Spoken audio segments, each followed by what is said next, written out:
Let's continue our discussion further. अब Thrasymachus अपना नज़रिया रखते हैं सोक्रेटिस के सामने regarding the definition of justice. लेकिन इससे पहले कि हम इस डिस्कशन को कंटिन्यू करें, मैं आपको दो अप्रोच बोलने वाला हूँ। थ्रेसिमाक्स क्या नज़रिया देते हैं regarding the definition of justice. वो क्या था? एक तो वो अपने डेफिनेशन में काफ़ी रियलिस्टिक थे। Realistic in what? किस सेंस में रियलिस्टिक थे? वो जो प्रिवेल हो रहा था सोसाइटीज़ में, वो नज़रिया पेश कर रहे थे सोक्रेटिस के सामने। कौन? थ्रेसिमाक्स। नंबर वन, एक तो वो रियलिस्टिक थे, दूसरे वो रिलेटिविस्ट थे। रिलेटिविस्ट इन द सेंस वो बताते थे ये जो डेफिनेशन ऑफ जस्टिस है ये यूनिवर्सल नहीं है, ये रिलेटिव है, ये हर जगह वेरी करता है। देयर इज नो यूनिवर्सल और फिक्स्ड डेफिनेशन ऑफ जस्टिस। ये किन्होंने बताया? थ्रेसिमाक्स। किनको बताया? सोक्रेटिस को।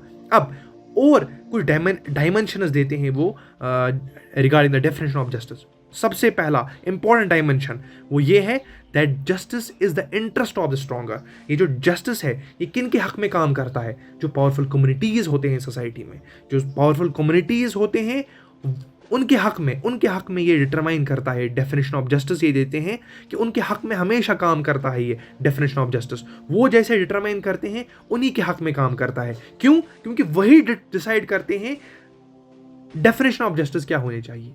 आप याद रखिए, दो डायमेंशन है इनके। एक, वही डिसाइड करते हैं डेफिनेशन ऑफ जस्टिस और उन्हीं के हक में काम होता है।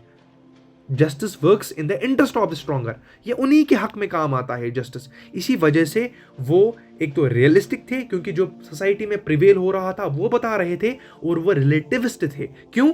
क्योंकि वो बताते थे इस डेफिनेशन ऑफ जस्टिस की कोई यूनिवर्सल डेफिनेशन नहीं है। लेकिन इससे क्या होता है? इससे सोक्रेटिस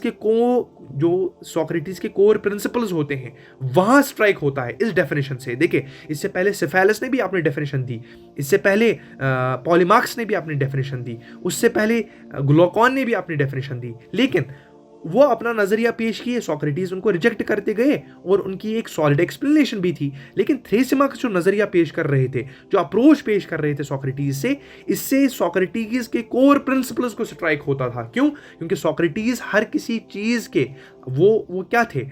वो मानते थे कि हर किसी चीज की जो डेफिनेशन है वो एब्सोल्यूट है, वो यूनिवर्सल है। Whether it is regarding the definition of justice, whether it is regarding the definition of wisdom, whether it's regarding the definition of best course of life, whether it's the definition regarding what is morality, what is ethics, what's the ideal way of life, what is the ideal way of state, what is the ideal way of business, how we work, how should we deal with the rest of the communities। हर किसी चीज की एक ideal definition है।